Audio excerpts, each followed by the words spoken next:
Welcome back to my channel. It's Di, and I've had such a response, a huge response from all my Facebook groups and my subscribers on these pieces that I put up the other day. I was cleaning my desk and I had 3 boxes of scrap paper. Well, they're not scrap, they're beautiful papers because I've been making so many journals. And I just had them, and the pile kept growing and growing, and it's still growing. But I thought, I've got to take a leaf out of so many people's books, and I need to make masterboards, and I need to collage. And why I'm doing this in particular, this video, is because so many people commented and asked, what do you do with them? When they're done, what do you do with them? So I thought we might just talk a little bit about what we do with them. I mean, they're fantastic to have in the stack. I mean, look at them all. I have so much now that will help me when I'm just, making up quick journal cards or what have you. First tip I'll give you when you're doing any collage, to just use, if you're picking papers that you love and you're using only papers that you love, everything that you do with them you will love. I guess vintage is my thing. I just love everything vintage, and I love the richness of the sepia tones of really aged paper, the yellow and gold and the green and sometimes the turquoise, the rust, really grungy, but absolutely beautiful and pleasing to the eye. So the first tip is pick what you love. The second tip is to back them onto various things. Now, I had some brown paper bag floating around, which is the big one. This is the huge one. So this was a Woolworths brown shopping bag. So it is quite thick. I took the handles off, I cut it flat and open, and I left it large for a reason.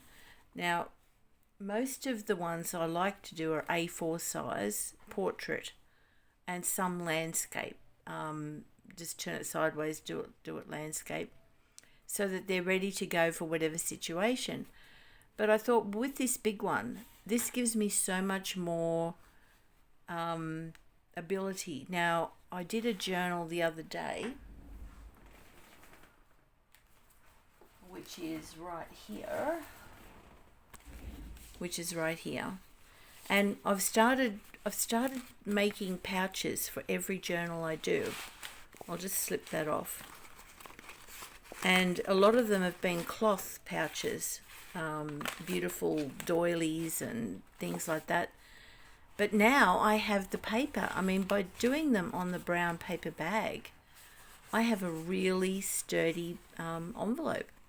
All I had to do was just stitch down the sides, and it's extra padding for when I mail it. And that's the journal.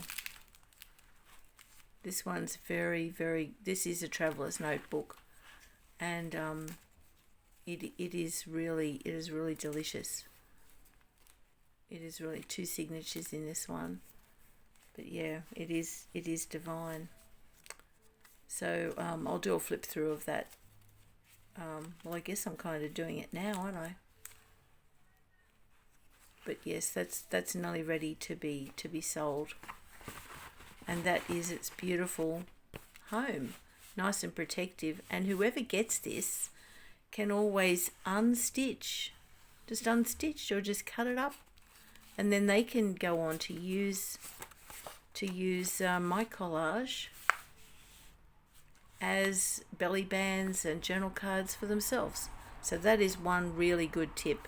Collage on weights of paper. So if you've got 110 GSM or 160 GSM, or even just your 80 GSM photocopy paper, you can do it on the back of already just your coffee dyed papers, because then you've got it already backed. So the tip that I would have there is to coffee dye the bit thicker papers, so that you've got a little bit of weight for a journal card. But it's just so much easier. That's the rest of that other one on the brown paper bag. And that could be made now into a nice little wallet, belly bands, whatever I want.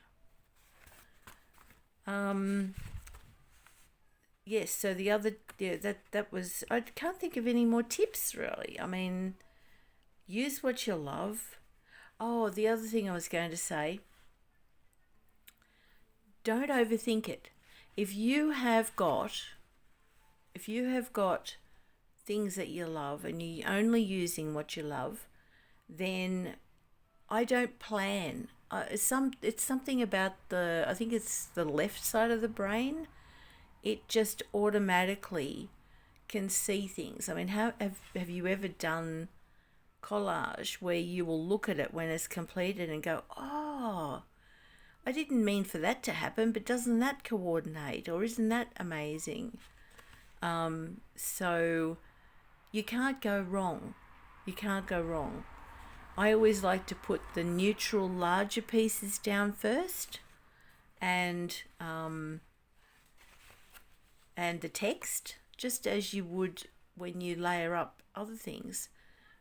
Put down the music and the text, and depending on what kinds of scraps you've got. I usually have the larger pieces like that, so they go down first, and everything else just falls into place. And don't forget to use, these aren't stamped, but I'm going to add stamping to them. Add your stamping to them with your inks. Add all your little labels that you fussy cut out, and you've got 3 zillion of them. Your real stamps, get those out. I've got trillions. I'm saying too much now, aren't I? So some people will ink around each edge before they put them down. That can really, I had 3 big boxes of scraps, and can you imagine how much ink that would have taken, not to mention the time? It was a whole day that I spent doing these as it was, which I love doing it. But to be inking around each one, and there's no great need for it, because when they're down, you can come in and ink them up. Look at that, done.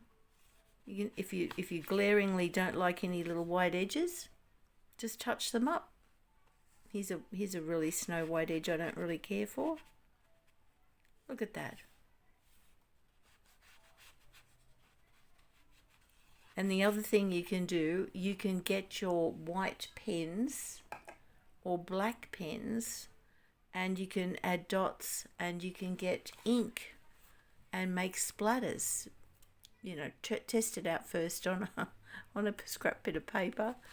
But that, I've got some gold ink that I can, with a dropper, that I can just drop on, and so that is a great thing. And I tend to try, all my scraps basically are plain. They're floral, they've got text, they've got music, they've got a little bit of graphs in them.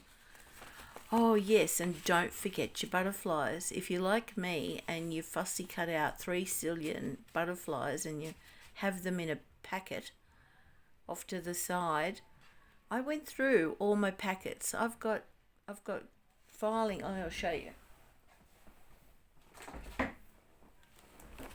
Here's a packet. Now this is just a little plastic accordion that I got from Kmart, and I've got about 8 of them. And I've labelled them up small focal points.